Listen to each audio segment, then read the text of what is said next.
Hey guys, welcome back to the channel. I am Vinten. I have with me as my co-host the discussion. I'm missing my words completely. Prince, say hi. Hey, Vincent, thanks for having me. Thanks for coming by, my man. Appreciate it. Alright guys, we're gonna look at some more deck theory crafting, and we're gonna look at a deck that I made. I'm fond of it. It's not gonna last. It will be changed, and I will adapt this deck accordingly based on what the heck happens. But I have dubbed my deck here Discardula. Dracula is a nice... He's not 6-drop. I know that for a fact. He is going to be a 4/3/2, which makes it that much easier to play. The concept is basically play Dracula. We don't care that he dies, because every time we discard, he returns back to hand. When he's played, he will summon the Brides of Dracula, and I'll need to pull him up here, actually. And the Brides of Dracula are 3/3/3s. They are also subject to change. I kind of hope they don't really change, because I like the effect. When you discard, they will deal 1 damage to the enemy barrier, so they do burn damage, and they increase their health by 1. So effectively, we have a body on the board that can stay on the board. As long as we discard, it will always keep itself healthy.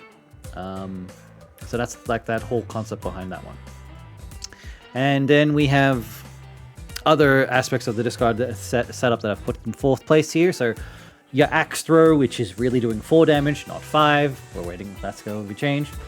Morgan Le Fay is a 2-drop that on reveal discards your rightmost card in hand, and then she is going to give you a random spell, who knows what the hell it will be, and reduce its cost by 2. It can be anything in the card pool when it comes to spells. We have no idea, but we're looking to target a specific discard for Morgan so that we do not completely screw over a hand draw. Ideally, the best discard in that right hand would be Aladdin, because Aladdin says, when I'm discarded, summon me at a random space. Okay? Ideally, that is one of the best... Yeah, great value. Ideally, one of the best discards we can do, because then we just get a free 3/3 on the board next to the Brides of Dracula, which are already a 3/3 on the board. So we get some nice value that's on the board, making a presence. Ugly Duckling is also a great card to play turn 1, realistically speaking. Just because the minute we discard, we get a 4/4 replacement in that same spot. So I'm pretty sure, my understanding is, even if the Ugly Duckling has taken damage, the minute she transforms, the stats reset, and we have a 4/4 on the field now. So we have like a good attacker. The most ideal combo that I came up with was, I play Ugly Duckling on turn 2, on turn 3, or turn 1, on turn 3, Morgan Le Fay, leave it at that. Discard Aladdin, I've got a 3/3, a 4/4, a 3/3, and a 1/3 on the field. You've set up a presence on the board state. That's just how I looked at it. I was like, okay, that's pretty good. I'm okay with that. And Beautiful Swan also has move. Yes, that's true. I forgot. The Beautiful One can move. I don't know what I would... Yeah, not something to build around per se, but very convenient.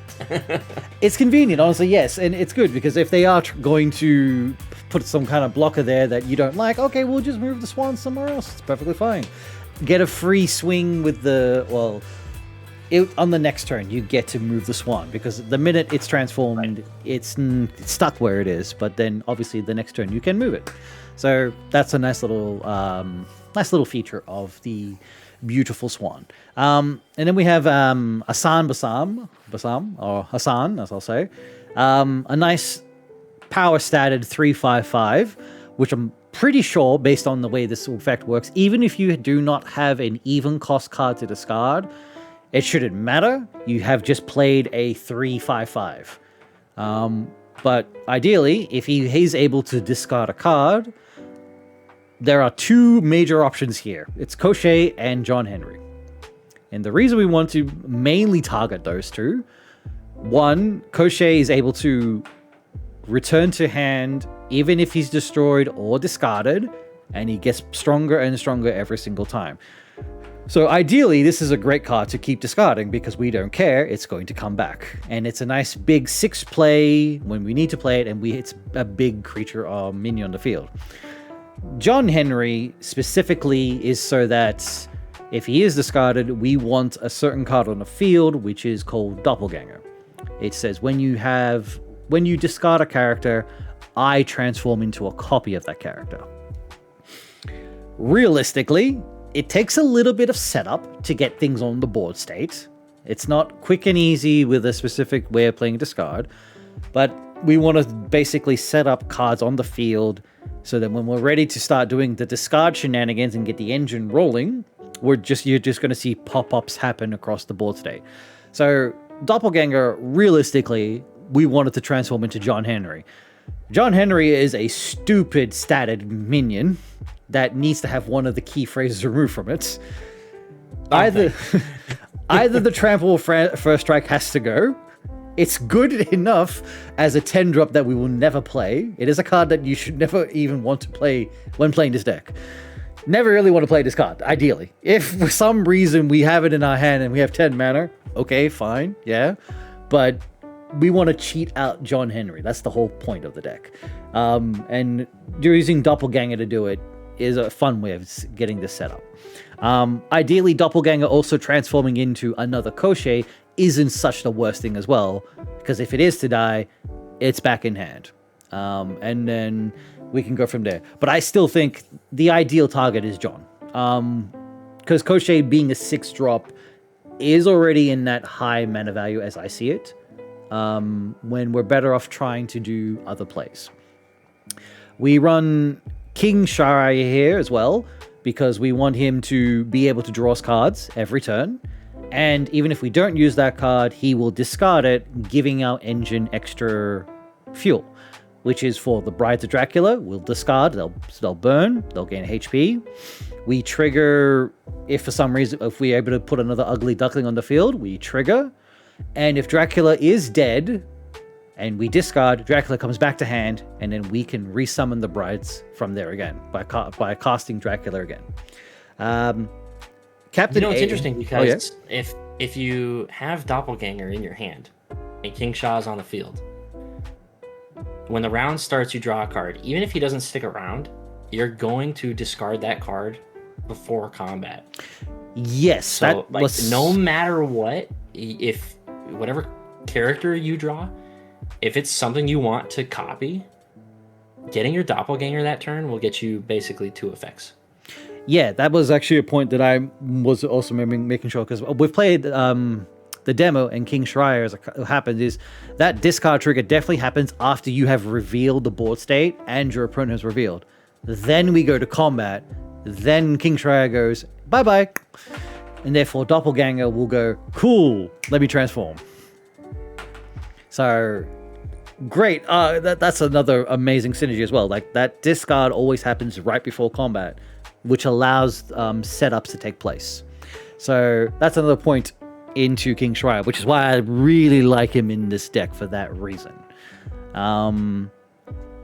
Captain Ahab is a nice another discard effect, which is basically discarding the highest cost card in our hand at whatever time period to deal damage equal to its mana value to, is it random? To deal damage to an enemy. So you choose the enemy. John is a good target to deal 10 damage. And then obviously, hopefully, Doppelganger's on the field. If not John, then Koschei is the next best target, because it's just being able to get a free 6 damage off onto something that is in front of one of your minions. Cool. Free damage to get through. So that's also just another good discard synergy with Captain Ahab. Ideally, Pretty sure that John Henry is the only character that has more than 10 toughness. So whatever you're targeting with John Henry, if it's not John Henry, it's just gonna kill it. Yeah, like some things might survive 6 damage, but generally, not everything is going to have 10 HP. So But even still, like 6 damage, I think is generally still good at knocking out most of the minions on the field, whichever minion you target. So that's always great there. And then the last card in here that I like for tech reasons is Jabberwock, which is another 6-drop that is able to move enemy minions played this round to its location. So a good way of just forcing my opponent to... I assume they'll probably want to play in a location that I have something, but I don't want them there. I'm going to force them somewhere else. So it's good in that retrospect of just setting up the board state of like, yep, you come here and let my minions do their thing in this location to destroy the barrier. So it is sort of just, I'm predicting what they're going to do. And it's sort of just like, okay, I've done my setup. I know they're going to need to deal with it. Jabberwock here. And I'm still trying to understand the idea of this. I think Jabberwock would be best played after my opponent has revealed. If I'm correct. Yeah, we haven't been able to experience it in the demo, so I don't know if it would matter. But I don't know if I've got a character that's going to deal lethal damage and I've got Jabberwock in my hand, I'm probably playing it regardless. You know, unless we find out it doesn't work when you reveal first because the characters aren't on the board yet. They're on the board. They're just not revealed. So I would assume it would work, but we don't know yet. We don't know yet, personally, and that's something to find out. Hopefully, come October, or that early playtest to get an idea. But based on certain factors in the game, like because when a card is face down, they have no values and they cannot be targeted when they're face down, or they can't be damaged by Rain of Arrows. That's never why play a Rain of Arrows when you reveal first. Yeah, never play it first. So always play it on reveal second. Unless you know you are going to lose, never. Unless you're just guaranteed, like, I'm just going to clean this up. I'm not too fussing about what they're playing here. I'm just going to clean up elsewhere. Sure. But that's how I was registering, at least how Jabberwock was going to work, was that, okay, I want to play this when I'm revealing last. That way, everything, because it should technically see everything that's played and force them into the location. However many it can, actually. That's at least the idea I see it. But, don't know, like you said. Uncertain at this point. Let's not forget, he's an 8/8. Yes. That is an absolute menace. 8/8 is a really nice stat line, so like it can probably survive whatever is in front of it, at least that first round, and then it's like, cool, I've got a nice 8/8 here, you know, come deal with my shenanigans here. And oh yeah, last thing as well, Dark Omen, some hard removal, because honestly you're gonna need some hard removal in this case. Like if not getting a board set up right, or we need an extra turn, and we need to deal with a threat, yeah, Dark Omen is always good. So, this is what I've come up with, the Discardula aspect of the deck. I quite like what I've got here. I am well and truly understanding that some things here can change. I honestly hope some of these cards really don't change, because I kind of dig them as their stat values are, or their costs. Just because it works. Have we shared the Dracula change?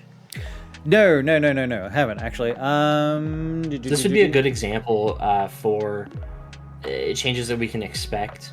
You know, there's another character called Bigfoot, and he's getting just an ability rework. But we know that his previous ability is something that's already going to be seen on other cards. So it's pretty likely that we're going to get both versions of Bigfoot, and the other one will be called something else. So even if some cards change names or things like that, that's not going to matter too much. The thing that'll really matter is the stats. And I think Dracula drops down to 4 mana, but I forget the attack and toughness. Otherwise, the function is still the same. And I'm hoping that the bulk of the changes are going to be the numbers. Yes. Not the functions. Just getting it now. Okay. So this is the new Dracula. So he becomes a 4-drop, which makes it that much easier to play, worthwhile at that point. And he just loses a point in toughness. Yeah, but he's easier to kill. He's easy to kill. But obviously, with the concept as it stands, like, we're not fussed that he dies. No. We're just happy that he's able to resummon another Brides of Dracula for us. And then once we discard and he's dead and we discard, oh, he's back in our hand, ready to go again to give us another 3/3 body that can start pinging the boards, the barriers. So I like that, the aspect. So we got like a little bit of burn damage, which, you know, is just a nice little bonus. But it's more like, okay, we've got a body, we have an engine rolling where we discard, we get these benefits. Dracula comes back. We benefit with discarding by getting Doppelganger to boost up some stuff. We benefit by discarding Aladdin to randomly jump on the field. Ugly Duckling to transform into the beautiful Swan. Crochet to consistently get bigger and bigger and bigger. And then we have this big meaty boy on the field. At some point, the enemy has to decide, do I block this? Knowing it's going to come back stronger. Yes, you are investing 6 mana every time, but it's always going to be persistently coming back, especially if we've able to set the board state up in such a way that they will try to probably look at the board state trying to deal with some stuff, but at the same time, they've got to do their game plan, but they might be completely distracted sometimes by the fact that there's a 6/6 that's probably a 10/10 at this point, or there's a John Henry on the field. Right. Yeah, he's such a great. You know, I in the last video I mentioned Jack in the Box as a comparison to kind of the Beowulf mechanic. It's not dissimilar comparison here. Jack in the Box is a 2/1 that on death deals 2 damage. Okay, yeah, I'm gonna look at a Jack in the Box played against me, and I'm gonna think, I can just tank the 2 damage. You know, I don't. It's small enough. And then, oh, now I'm at a point in the game where I have to deal with it. I'm at least gonna take 2 more damage because he's cheap, and he's gonna die if I do anything to him. Koshi is that how you say his name? I never want to pronounce his name. Kosche, or I'm not sure how you want to pronounce it. Kosche or Kosche, yeah. He's one of those cards that he's dealing a little more damage than just 2.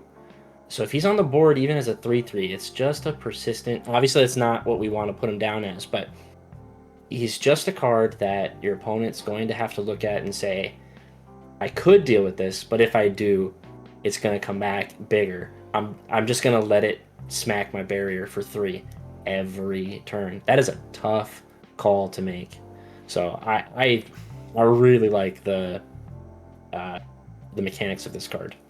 Yeah, I do too. I mean, I understand that he may not be the best card. He's not probably a really favorite card because he does cost too much. Ideally, it would be better if he was ever so slightly getting cheaper with the discount, with the deaths and coming back. Maybe. Then it takes out of the equation of the discard stuff, but I think I'm sort of okay in that retrospect. He's kind of becoming like a... what's his name from in the cheaper every time he gets destroyed, when you destroy your own stuff? I was just trying to think of that one. Yeah. He's in Destroy deck. We know this card. The You Die. Whatever his catchphrase is. You die. I drive. Whatever. The Coachman. That's it. Coachman. There it is. Like, it would be nice if Crochet got a little bit of that benefit of... my cost is reduced, but it shouldn't be reduced to the point being free like Kirschman because he's consistently getting big. I think I remember having an idea where it maybe just has a cap off of a, let's say, could be he stops at 4 or he stops at 3. Like he has a cap off point. Like he doesn't need to get cheaper. He's just perpetually just getting bigger. Which then is perfectly fine in my book because then it's like, cool, I've got this nice big thing that's going to come down again. Do you want to deal with that? Here it is. It's come back. It's going to hit even harder now. Hey, we saw Dracula drop 2 mana.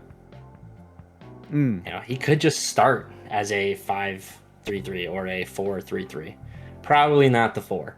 You know, that might be wishful thinking. But even as a 5-drop, you know, he wouldn't synergize with your, you know, highest even cost card. So if he does shrink, we ideally do want him to get down to 4. But, you know, that could be a change I could foresee. Yeah, like the idea is also with discards, I hate randomly discarding cards. It's something I despise a lot of. I like my targeted discards because I know that I have a plan in motion. Like ideally with this deck, I think you are trying to think 3 steps or 3 turns ahead exactly what the game plan is going to happen. You're not thinking in the moment, you're thinking ahead of time so that when we get to that point, by the time you've even got to that point of the turn, you've already started planning the next 2 turns. So it is perpetually planning and getting ahead and just knowing how you want to discard. That's why I like discard the card that is on your far right, discard something that costs the highest, discard an even cost card. The only random aspect is the King Shariah. I'm only allowing it just because I like the extra draw. If I do play it, yeah. If not, it's going to trigger a discard effect. It's the only aspect of the deck that is random to a degree, but I'm willing to let that slide just because I liked it. This is sort of the only card draw engine in the deck as it is. You know, we had a discussion some time ago that Mind Palace and Trash for Treasure, they both draw 2 cards. Mind Palace is 2 mana, Trash for Treasure is 1, but you have to sacrifice a creature. It would be really nice to see another maybe 2 mana draw 2 card where you have to discard something. That would be... I'm wondering if they didn't do it because obviously you're like, that's just multiple interfaces, maybe. I don't know. But that would be an absolute shoo-in for this. But until then, there's only one card draw that also forces you to discard, and that's King Shah. That's King Shah. So yes. that's like that would be a shoo-in. I would honestly probably... I think a part of me would probably still want to keep the King. And I'll probably drop something else. But yes, ideally... I mean, consistent card draw every turn, provided he lives. Yeah. The nice thing about what I'm seeing here is that, you know, you've got the Ugly Duckling into the Beautiful Swan. That's a 4/4 beater. You know, that's a good target to remove. King Shah, good target to remove. Doppelganger turns into anything of value, good target to remove. You know, you've got your 3/5/5 name that I'm not even trying to pronounce. Asan. Just say Asan. Yeah, Asan. He's a big beater. Good target to remove. You've got a lot of early game cards that are worth throwing. Obviously, you know, your axe isn't going to be big enough for one of them, but for the rest, they're all going to get the axe, which means, you know, you're not going to lose some of your other pieces later on in the game, like your brides. I mean, even Dracula, obviously we want him to die. You know, he's the chump blocker mentality. But your brides are just more likely to survive because there's so many options that I have to deal with first. Oh, and by the way, there's this 3/3 that burns me over time. Well, I already spent my axe on it, so... Yeah, that's another point as well. Like, we are giving the opponent targets that they want to remove before we introduce them to the other threats that are coming into play. Obviously, that's sort of a mentality at that point. It's like the mind games of like, okay, I'm going to do this. I'm going to give you a reason to look at this. And then in a turn, maybe in 1 turn or 2, I'm then going to send out the bigger force that if you don't have removal for and you wasted it over here, well, now here's the other stuff you have to deal with. And then at the same time, let me repopulate some areas with Dracula and the brides. I'll keep doing I'll try to keep the consistency going. That's the whole point of it. I like my synergies and I like my consistency. It's a good looking deck, for sure. Yeah. I think that's pretty much it on the aspect of it. Like, that's Discardula. I like it. I am aware that things can change, and then I will adapt this deck and retweak it again. I just hope not too much is going to change in the way of certain things. But if they are changing, I assume it will be for the better. John Henry needs to be changed. That's too good. John Henry won't be for the better for him. It'd be better for the game. Better for the game. It's just too good to have a trampling first striker shield defender that literally just takes no damage. Literally doesn't take damage. Let's be honest here. It just doesn't. First strike at the trample is obtuse with first strike. Like I've put it out, either first strike or trample. I think it's trample that has to go, because at least when you break the shield, you can then damage him somehow. Something has to survive 12 damage to at least damage him. Yeah. It don't happen. It doesn't happen. I know that, first strike is only on 2 cards. If you look in the system, I'm pretty sure it's only on 2, maybe 3 cards. That's it. It's on the Hare and it's on John. I could be wrong. There might be a third one, but I think first strike is very unique. Musketeer. And Musketeers. Yeah, it's on 3. Yeah. It's on 3. And the Musketeers barely have a stat line. Let's be honest. They don't. Yeah. And so I think John just needs to lose one of these little key features, and my thing is on first strike maybe. It's better trampler than Bandersnatch, but at least you can damage it after the after the first attack. But yeah, that's the big one here, because I just know how good it is. I like it, but it's too good. But anyway, I think that'll do this deck for today, guys. So thanks for watching. Thanks for hanging around, Prince. Appreciate it. And we'll see you guys in the next video. Take care, and we'll catch you next time.